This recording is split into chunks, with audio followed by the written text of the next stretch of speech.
some big things have happened in the camera technology world. Red helium 8K sensor has come out, which is a huge upgrade in the Red camera world. Also came out just a few days ago, the Movi Pro, which is like the upgrade from the Movi M15.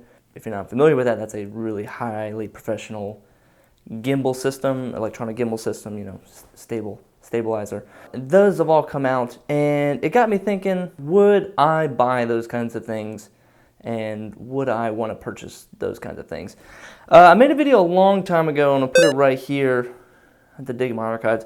It was about renting versus owning, and back then I think I was talking about like buying a C100 for like $1,000, and if it was worth it to buy the camera then, or just to rent it and over the course of time. In this video, you decide to buy a huge piece of camera equipment. Let's say you're about to shell out, you're debating if you want to shell out $25,000+ for something, some type of camera, or a mini, Alexa, a huge Steadicam rig, a Movi, some kind of Movi camera package, for, I don't know, Red package. Is that a possibility? Why you would want to do that, and should you do that? I'm just gonna like decide something just for argument's sake. Let's talk about like if you were to buy let's say if you were to buy a Red helium package, like what that would look like, and like what are the reasonings that you would want to do that. This is just an example. Apply this to any large investment in the camera world, in the film industry world, technology-wise, grip truck, sound pack. You get it. Let's say you're going to do a full Red camera package, so you need the body, sensor, batteries, plates, handles, LCD screens, support, rigging, grip gear, case, padding, all that. Let's say that all that equals about $75,000 if you're lucky. Okay, so the first question is, do you have $75,000, and what are your options? Most people don't have $75,000 laying around, so the next option would be to borrow that money. Now you're looking at financing options. Financing options, that's a loan, that's down payments, that's interest rates. So you all have to like factor that in. And so now you have a monthly payment of, I'll maybe do the math and I'll put it right here. Let's say it's like $500 a month for this Red package. Now you have this Red camera, and it costs $500 a month that you have to write a check to Red to keep paying this down, and it's going to take about 10 years to pay it off. If you're in the camera industry and you're cinematographer, if you're a camera operator, most people buy these large camera packages or that large piece of gear with the intention of renting out the gear itself, or renting out their services and the gear. You are at least renting out your Red for whatever, hundreds of dollars a day. So when you're renting out, you need to set your prices for the day. Like whatever the camera's day rate is can go towards paying off several months of that. So if you're paying $500 a month for the Red, and you rent it out for $500 a day, the whole package, then one day of renting just paid for an entire month. So it's like there's a little bit of breathing room with that.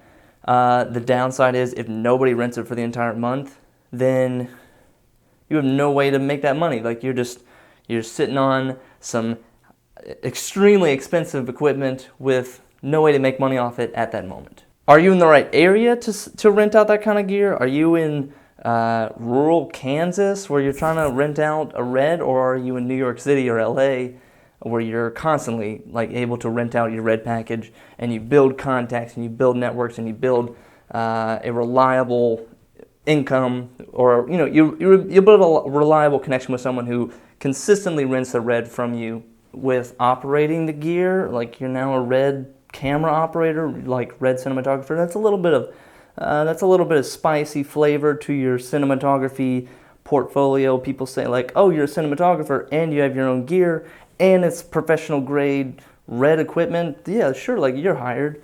That might be the determining factor for you getting hired as a cinematographer. It's kind of messed up that you can have a really good cinematographer over here and an okay cinematographer on this side, but he's got a Red, so screw this good guy, let's go with this okay guy because he's at least got some cheap gear that he can like bundle into his services. Yeah, so making that big purchase is really a scary thing to do. You definitely got to think it through entirely, and you have to be ready to face the consequences of, if I don't rent this out and if I'm not able to make money off this piece of equipment, can I sell this quickly?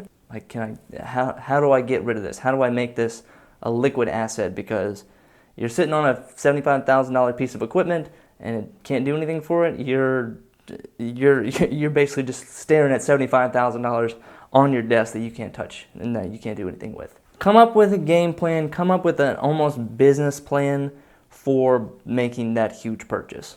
I mean, there's also people out there who just like have a couple $1,000s, tens of thousands of dollars laying around, or they've always wanted this, and then just say like, you know what, like fuck it, like I'll buy it, and I'll take the loss. I'll make some money off it eventually, but it's like some people just want like some badass camera gear.